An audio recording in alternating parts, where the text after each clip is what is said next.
Bilawal Bhutto, the foreign minister of Pakistan, will actually be travelling to Jammu and Kashmir, will actually be travelling to India for a meeting that is to happen later this year. This again is part of the G20 meetings that are happening.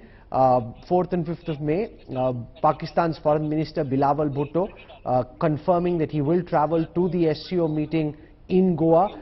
This has been announced by the Pakistan Ministry of Foreign Affairs. Shiv Aroor joins us. He's tracked Jammu and Kashmir security for more than 2 decades now. Shiv, a single vehicle, not a cavalcade, targeted by terrorists in the build-up to this big G20 meeting in Srinagar. And I think that as we head towards the 3rd week of May, there will be more tension in Jammu and Kashmir. At least that's what the terrorists will try and do.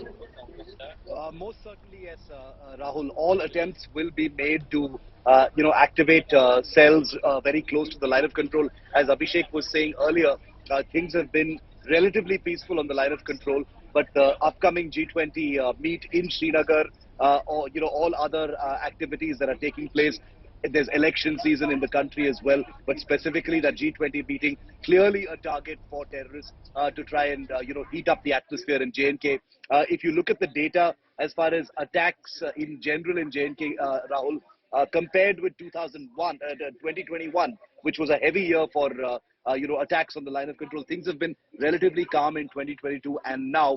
But this particular attack is actually the 3rd so far this year on an army convoy, and that's something that's very disturbing. It also proves that road opening parties, as rigorous and meticulous as they are, they cannot always, completely sanitize these extremely sensitive routes. And if you look at the terrain, Rahul, this is typical terrain that terrorists have used in the past as well to target army or paramilitary convoys. It's a hilly area.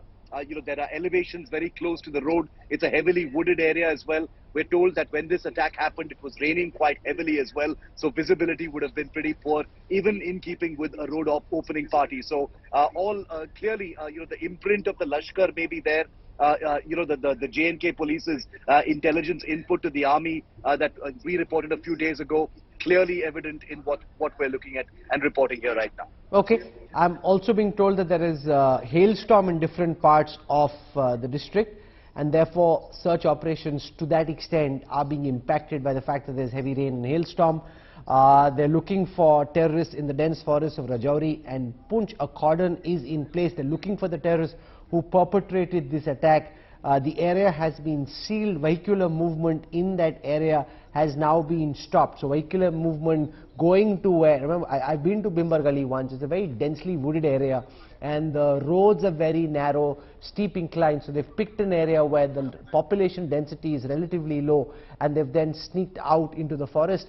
And now the Indian Army is out to try and catch these terrorists. We'll keep tracking the story very closely here on India Today.